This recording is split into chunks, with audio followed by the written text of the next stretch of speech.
remember the first time you ever saw that EXP webinar? You remember that? And then you go, I think this might work. And then you go, I'm going to call so-and-so. Well, this is one of the first couples I called. I always talk about the first 8 people I called and did my accidental beta test at Keller Williams and shared the webinar with 8 people going, what do you think? And the second they watched it, within about 20 minutes, right in the middle of it, they just stopped and said, we're in. And so help me welcome from Sacramento, California, Joe and Marguerite Crespillo.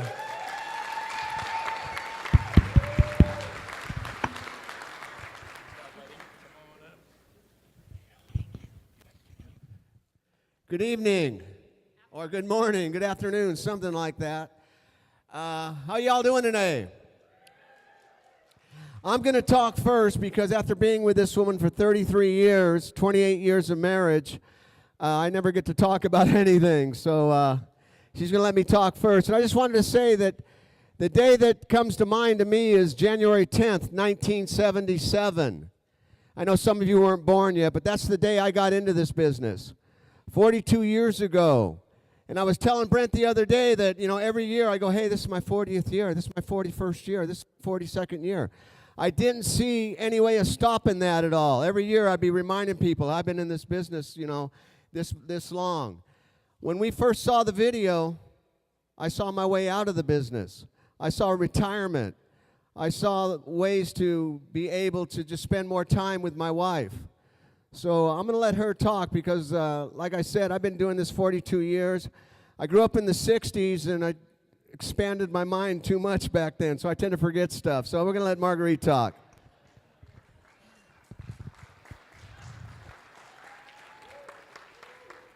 Well, thank you guys very much for having me. I wanted to kind of approach it from a little different perspective. I've been blessed to have the opportunity to get up here and talk a few times now. And I have to say that when Brent and James first texted me the other day, my first response was, I don't know if I want to talk because I'm not feeling worthy, right?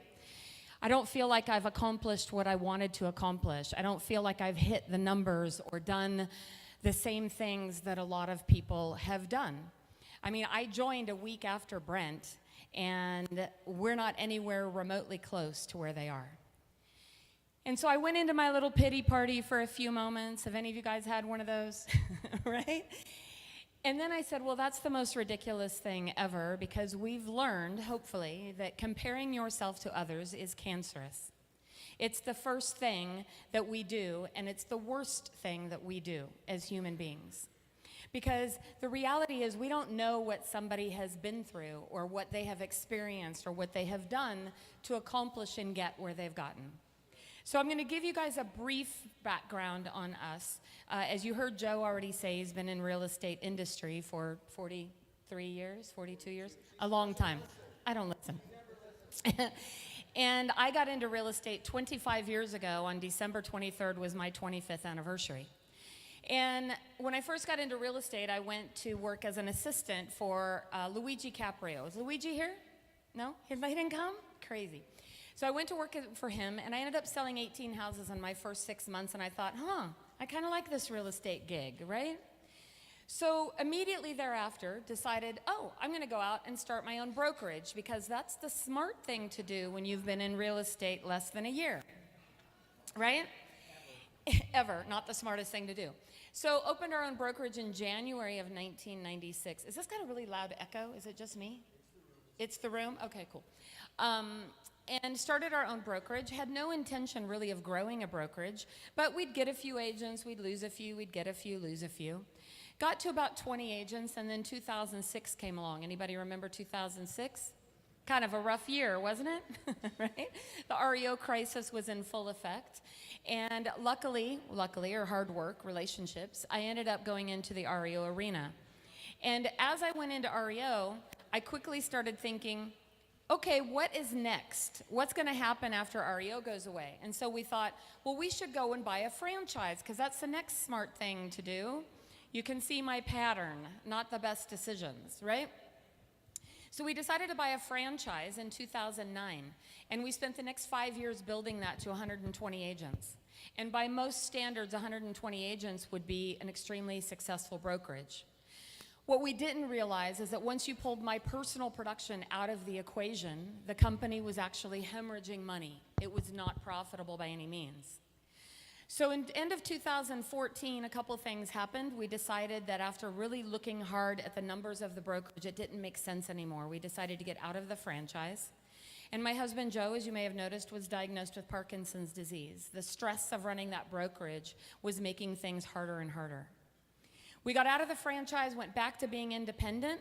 About 20 of our agents came with us. The rest scattered to other brokerages. And we honestly said, I'm never going to go work for somebody else again. I'm not hireable. Have any of you been fired from more jobs than you've been hired from? I said, I don't think I could go work for anybody. And so for the next couple years, we got recruited by everybody. We got flown to Texas. We got talked to by all the big companies. And honestly, none of them made sense. Everyone was trying to sell us on brand, right?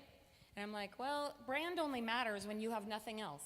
So if the only thing you have to hang your shingle on is your brand, that's not enough for me. So along comes October 2016, I get a phone call from Brent Gove.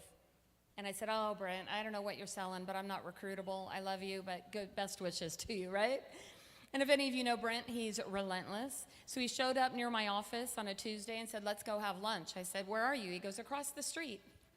I said, all right, Taco Tuesday it is. So we went and we sat down and had tacos, and we spent an entire hour talking about us, nothing about EXP. At the end, I finally said, okay, what's this EXP? He goes, oh, I'm out of time. But can you be at my office tomorrow morning at 8? It's really important. Bring Joe. I'm like, all right. So we went there, and about 10 minutes in, Joe and I looked at each other and said, wow, this is an option. This is a huge opportunity, and we're in. We decided to go back to our brokerage again and say, we don't care if any of them come with us. We're going. This makes huge amount of sense, and it's been the best decision ever. Now, I will tell you, thank you. As you can see, we don't have some of the big numbers that people have here. And the truth is I'm okay with that, because what I can tell you is it took us 23 years to get to 120 at our prior business. And in less than 2 years, we've actually made it to 160, which for us is life-changing. And I'll tell you why it was so life-changing, because last August when we were here, I had one of those days in real estate. We were in Vegas, sorry, where I had 3 deals in a row, right? The famous buy, sell, buy, contingency, all that stuff. $40,000 in commissions. Nice payday, right? It'd be good for anyone. Super excited about that. We land in Vegas, and as I'm getting off the plane, I get that fateful text that the first buyer is canceling. I'm like, oh. Have any of you had that experience? Like, it's awful. I wanted to get sick to my stomach. The good news is it was also the 22nd of the month. It was Rev Share Day. And $13,000 got deposited into my account that day, which again is not some of the big numbers people have, but that was enough to make my mortgage payment, cover my car payment, pay some bills until I could get more stuff back in contract. And that was a life-changing day for us. Life-changing. Thank you. And that made me look and say that, you know what, 99% I think of agents don't have additional income coming in from another source. We're a day away from losing our home. We're a day away from losing our car, losing everything we have, because we don't have an alternate plan. It's crazy. And what's ironic is today, I get a phone call. I've been getting texted a lot by another big company with a balloon. I've been getting recruited a lot lately. And I responded to his text the other day, and I said, hey, thank you so much for the 6:40 a.m. text message, but have you checked out EXP? And no response, right? Crickets. He actually called me today, this morning, while I was in my room. And I said, I'm just curious. He goes, well, we sell more real estate than anyone else in the world. I said, and what is the backup plan for your agents? What is the alternative plan for them? If your agents can't sell homes, what will they do? Well, they need to focus on selling real estate, not recruiting. If everybody recruits, you won't have a company. And I said, we're all in the business of real estate. That's what we do. But if your agents don't have an alternative plan, they're a day away from the same situation I was in, that we were in. This for us has changed our lives. And I was just noticing Rob sitting over there, and he actually did the live webinar. Do you remember the day we were sitting in Brent's office? And I had to stop for a minute. I go, wait a minute, I'm crying, hold on. So if you are feeling frustrated and you're feeling stressed out and feeling like you don't know what to do, someone like me, someone like Brent, someone like you have the power to change the lives of other people in this industry. You have the power by just showing them this opportunity that we've all been presented with. Like, I thank God every single day that Brent called me and he was relentless. I thank him every day. And I thank Sheila above him and Rob above her and Jean, and thank Glenn and Jason and all the people that are running this company, because I've seen nothing like it in my 25 years, and I'm more grateful than I ever could be.